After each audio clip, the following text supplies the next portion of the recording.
The last time India arrived at the Gabba, they pulled off one of the most miraculous victories Test cricket has ever seen.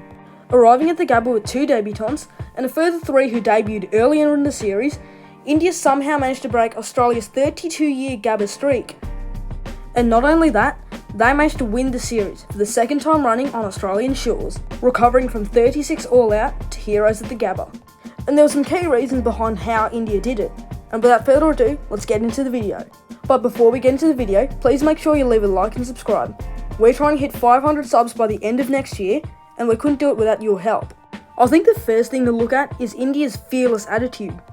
For a lot of these players, they knew that this was one of the last opportunities they would get at Test level, maybe even the first and last.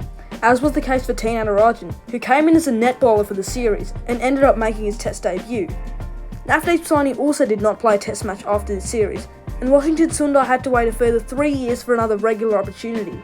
This was a side that had nothing to lose, nothing to prove, and everything to gain. It's the first session of Day 5 and Cheteshwar Pujara has a job in his hands.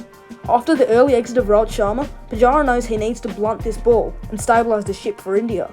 He cops blow after blow to the head, the chest and the fingers, but all of this does not faze him. He knows that if he can get through to lunch, the ball will be old and they will be able to score freely. Pujara is 8 of 84, and everyone thinks India is going for the draw at this point, but Pujara and India have other ideas. But then comes the after-lunch attack, as Shubman Gill takes Mitchell Starc to the absolute cleaners.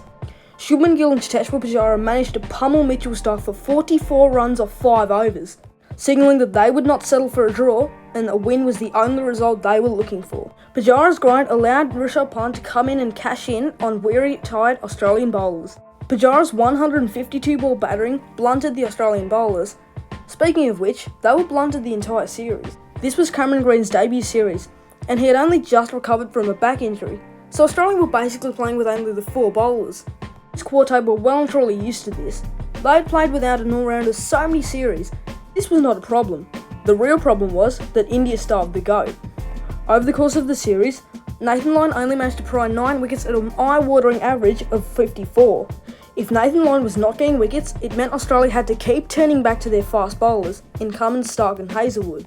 For India, however, burnout problems were absolutely no issue. Across the 4 tests, India used 10 different bowlers, and whilst this was in no way intentional and just a massive run of injuries, India managed to keep their bowling attack so fresh for the entire series. Meanwhile, Australia played the same 4 bowlers for all 4 tests of the Border-Gavaskar Trophy.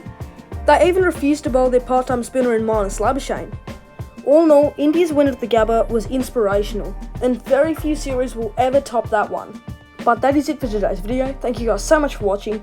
If you enjoyed, please leave a like and subscribe, and leave a comment down below who you think will win the Gabba test this year.